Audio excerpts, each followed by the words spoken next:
Le 11 juin dernier, la radio-télévision grecque a cessé d'émettre. Plus de signal. Sous la pression de l'Europe, le gouvernement grec a décidé de sacrifier la radio-télévision publique et ses 2600 travailleurs. Comme un air de dictature, la dictature de l'austérité. En 3 ans, la Troïka, c'est-à-dire la Commission européenne, le Fonds monétaire international et la Banque centrale européenne, a mis l'État et le peuple grec à genoux. Licenciements par dizaines de milliers, explosion du chômage, 27% en moyenne, 60% chez les jeunes. Explosion de la misère et des suicides. Destruction des services publics, des retraites, de la santé, de l'éducation, de l'environnement. Privatisation sans limite. Tout y passe, même l'eau, les forêts, les plages, la mer, les ports. Tout ça pourquoi ? Pour la rigueur budgétaire et le remboursement de la dette publique, dit la Troïka. Sauf que cela ne marche pas. La dette n'a fait qu'augmenter et la récession asphyxie le pays. Le peuple grec est saigné, l'État est démantelé, la démocratie est piétinée. Et si demain c'était notre tour ?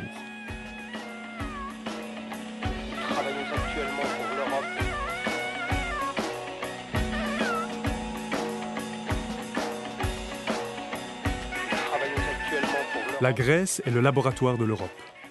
Déjà, la dictature de l'austérité frappe l'Espagne, l'Italie, le Portugal. Les peuples sont saignés. Les parlements sont mis au pas, dépossédés petit à petit de leur pouvoir. Et la plupart des partis politiques acceptent ce coup d'État silencieux sans résistance. C'est le cas ici, en Belgique. En ce moment même, nos parlementaires sont en train d'adopter en silence, presque en secret, sans aucun débat public, un traité européen qui va nous condamner à l'austérité pour de très nombreuses années. Ce traité européen, c'est le TSCG, le traité sur la stabilité, la coordination et la gouvernance, appelé aussi traité ou pacte budgétaire. Ce traité est un danger majeur pour les droits sociaux et la démocratie.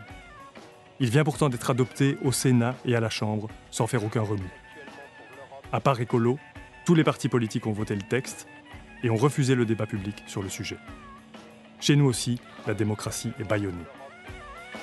Malgré tout, le traité budgétaire européen peut encore être bloqué. Il suffirait que l'un des parlements qui ne se sont pas encore prononcés rejette le texte. Le Parlement wallon, par exemple. Le 29 mai dernier, la FGTB wallonne s'est mobilisée avec la CSC francophone et d'autres organisations et citoyens pour réclamer un débat public sur le traité et exiger des parlementaires qu'ils le rejettent, bloquant ainsi son application en Belgique. On veut un débat sur un texte qui doit être approuvé par le Parlement wallon et qui va engager l'avenir de l'ensemble des Wallons pendant 10 ans sur une voie qui ne nous convient absolument pas, puisque c'est la voie de l'austérité à tout crin, c'est une politique d'austérité systématique qui est insupportable pour plein de raisons. D'abord parce qu'elle fait payer une crise dont les banques et le système financier sont les responsables à des travailleurs qui n'ont rien à voir avec cette crise, c'est la première raison. L'autre raison, c'est qu'on voit dans des pays comme la Grèce ou des pays comme l'Espagne que les politiques d'austérité, ça ne marche pas. Simplement, ça ne marche pas. 10 plans d'austérité en Grèce aggravent en fait l'endettement du pays, ne règlent pas le problème du déficit budgétaire, idem en fait en Espagne, et on nous propose ça comme perspective pour 10 ans, c'est insupportable. Ce traité qui va être ratifié malheureusement vraisemblablement par la Belgique va emprisonner les politiques des différents gouvernements pour des dizaines d'années. Et nous allons dire oui mais ça c'est pas nous, c'est l'Europe qui le veut. Sauf que dans les jours et les semaines qui viennent, c'est la région wallonne qui va donner mandat à l'Europe. Et donc ce qu'on veut c'est un débat là-dessus au minimum.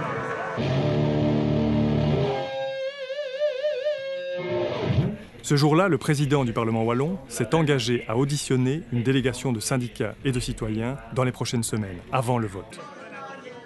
C'est mieux que rien. Mais le véritable débat public risque pourtant de ne jamais avoir lieu. Tous les parlementaires wallons, à part Bernard Westphal, député indépendant, ont déjà annoncé qu'ils voteront le traité budgétaire européen. Même Écolo, qui s'y est pourtant opposé au Sénat et à la Chambre. Double discours, pensée unique, zéro débat. Hugues Lepage, dans une de vos dernières chroniques sur les ondes radio de la RTBF, vous avez dénoncé le double langage de nos élus à propos de l'Europe. Alors expliquez-nous, qu'est-ce que c'est que ce double langage ? Eh bien, à l'occasion de la déclaration de la Commission européenne, quand nous avons échappé à l'amende pour non-respect de certaines règles d'austérité, la Commission a énoncé un certain nombre de règles qui renforçaient, au contraire, l'austérité. Et nous avons vu à cette occasion, dans les partis politiques, notamment d'abord le Parti socialiste, en la personne de son président, Paul Magnette, un discours très courroucé, qu'on pouvait tout à fait comprendre, en disant « mais cette commission n'a aucune imagination, c'est une commission de droite, ce sont les recettes du libéralisme, c'est toujours la même chose, et l'emploi, et l'avenir, etc. » Bon, très bien, je pense que c'était une réaction justifiée, mais dès lors, on pouvait se demander si, du coup, les parlementaires socialistes n'allaient pas s'opposer au traité budgétaire qui reprend les mêmes dispositions et les aggrave même. Or là, pas du tout. On a vu déjà en commission, et on verra que, sauf contre-ordre de dernière minute, que les parlementaires socialistes voteront peut-être pas comme un seul homme, mais en tout cas avec une écrasante majorité en faveur du traité européen. Et donc là, un double discours qui n'est pas l'apanage du PS d'ailleurs, parce qu'on a bien vu Écolo aussi qui fonctionne, je dirais, à géométrie variable, en s'opposant au traité au Parlement fédéral parce qu'ils sont dans l'opposition, et en adoptant avec quelques réserves, mais qui n'auront aucune valeur juridique dans les assemblées régionales parce qu'ils participent là à la majorité.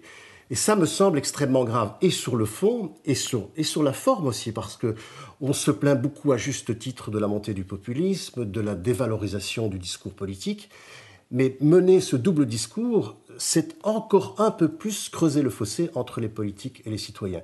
Donc je trouve là que les responsables politiques de gouvernement, qui se disent extrêmement responsables et qui justifient leur attitude par rapport à l'Europe en fonction de leurs responsabilités, sont très irresponsables en termes, je dirais, de citoyenneté et de débat politique. Et là, on assiste à une véritable confiscation du débat démocratique. Il y a un déficit absolu en la matière, ça n'est pas nouveau. D'une manière générale, en matière de politique étrangère, il n'y a pas de débat politique en Belgique. Et sur l'Europe, à quelques exceptions près, la plupart des traités ou des débats de ces dernières années ont été effectivement, comme vous l'avez dit, confisqués. Il n'y a pas eu de débat. Thierry Bosson, vous dites que si la Belgique adopte le traité budgétaire européen, nous allons tous être saignés comme des Grecs. Vous y allez pas un peu fort ? Si on adopte le traité budgétaire, très clairement, les budgets à venir, tant au niveau de l'État fédéral qu'au niveau de la région, vont être des budgets avec des coupes claires importants au niveau des services publics, au niveau de la sécurité sociale, au niveau de la formation des travailleurs, au niveau de l'enseignement, et je pourrais continuer comme ça très longtemps. Donc ce qui est important, c'est de se rendre compte que ce traité budgétaire va avoir des impacts très important concernant la vie des travailleurs et des citoyens de ce pays. Et je prendrai un exemple qui, au niveau wallon, nous intéresse au plus haut point. Au 1er janvier 2015, il va y avoir 22 000 jeunes qui vont être exclus des allocations de chômage. Sur ces 22 000, 10, 11 000 qui vont aller frapper à la porte des CPS. Or, les budgets des CPS vont être impactés par les décisions prises ici.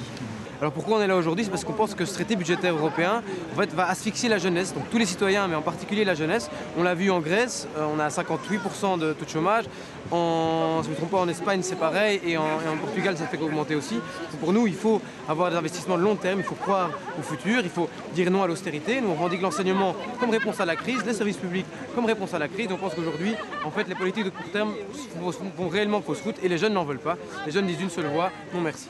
Ce traité est pour moi, on pourrait le qualifier de traité d'austérité extrême, comme lorsque l'on parle des températures extrêmes, c'est-à-dire créer un milieu où les hommes ne peuvent pas vivre, mais simplement survivre. Qu'est-ce que ça va représenter concrètement comme conséquence pour la vie des gens? Ça nous concerne directement, ce traité? Oh, bien sûr. Pour moi, avec les différentes lois de gouvernance économique qui ont déjà été adoptées par l'Union européenne et qui sont déjà en vigueur, nous sommes déjà dans un train fou qui s'emballe à toute vitesse, en pleine fuite en avant, pour aller droit dans le mur. Aller dans le droit mur, pourquoi? Parce que nous avons bien vu que depuis 2 ans, toutes les mesures d'austérité qui sont prises déstabilisent complètement les économies de chacun des États membres et renforcent la récession, les salaires baissent, les gens ne savent plus consommer, les entreprises ferment ou les entreprises délocalisent. Donc on est en train de planifier des économies de la misère pour la grande partie de la population. Mais avec ce traité, c'est comme si, au lieu de prendre un train normal, on prenait un TGV, un train à grande vitesse, pour aller encore plus vite, droit dans ce mur. La politique d'austérité est une politique, et la politique que prône le traité budgétaire est une politique stupide. C'est pas moi qui le dis, c'est l'ancien président de la Commission européenne qui dit que c'est un piège. Enfin, la règle d'or contenue dans le pacte budgétaire est un piège à con, disait M. Delors. On contraint les décideurs politiques à s'engager dans une seule voie, dans une seule perspective politique, c'est-à-dire le TINA, there is no alternative. Il faut se serrer la ceinture, il faut faire payer la crise à ceux qui n'en sont pas responsables. Point à la ligne, il n'y a pas d'autre politique possible. C'est ça que vise en fait le traité budgétaire. Il faut diminuer absolument tous les standards sociaux. Et nous avons parmi les mesures à prendre cet élément absolument inquiétant qui devrait faire en sorte que tout le monde syndical soit dans la rue, c'est qu'il est mis explicitement dans les critères qui font avancer la compétitivité européenne qu'il faut prendre des mesures pour casser le pouvoir syndical dans sa capacité à négocier les salaires, qu'il faut aussi faire en sorte que l'extension des conventions collectives du travail et la couverture des conventions collectives du travail soit la plus basse possible. Il est également indiqué que l'ensemble des revenus minimaux actuels, que ce soit en matière de salaire minimum interprofessionnel garanti, que ce soit pour les pensions, que ce soit pour les chômages, doivent aussi devenir les plus bas possibles. Et l'objectif, c'est quoi ? C'est la destruction du modèle social dans lequel nous vivons, c'est la destruction d'un certain nombre d'outils de redistribution de la richesse qui ont été élaborés au lendemain de la guerre, la dernière guerre mondiale. C'est la sécurité sociale, c'est les services publics, c'est la fiscalité progressive, c'est la démocratie économique et sociale, et c'est peut-être simplement la démocratie politique tout court. Nous ne sommes plus en démocratie.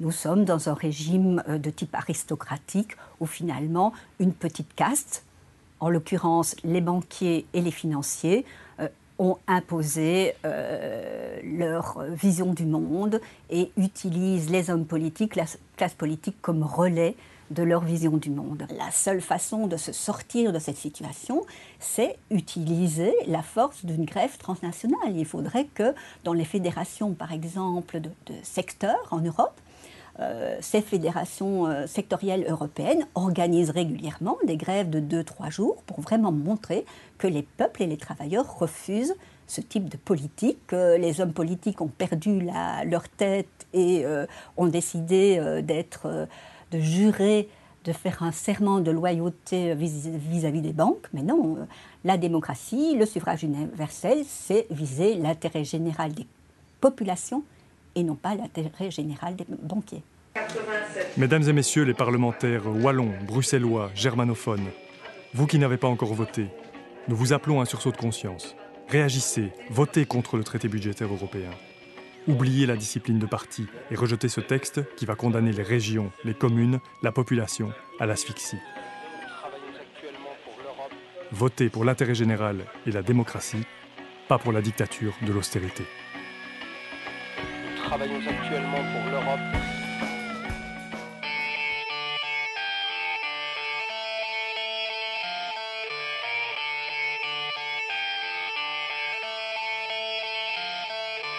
Parce qu'on n'a rien sans rien, ça en devient sérieux, sans rire. Combien de personnes par jour s'enfoncent, s'enferment dans un puits sans fond, s'en vont, laissant en vide pour leurs semblables. Trop d'émotions, trop de pression dans les artères, c'est par terre que se retrouvent ceux qui ne sont pas parfaits. Parmi tous ces gens, combien se relèvent? Parmi tous ces gens qui savent qu'ils possèdent un glaive. Rien n'est acquis, l'esprit reste couleur kaki. Les yeux s'écarquillent quand la vie nous taquine. Armés, désarmés, les armes sont condamnées. De part et d'autre du monde ça pue, le raz-de-marée. Le ras-le-bol est général, les bénévoles sont gérés mal. C'est la course au bénéfice qui fait toujours le plus mal. Le plus de dégâts, le plus de débris. Dans la cour de la connerie humaine, y a pas de répit. On bousille l'air père, bousille l'air pur. Coup de tête dans l'oxygène qu'on respire. Restez planté là alors que le temps tu l'as. Le talent tu l'as, alors qu'attends-tu là?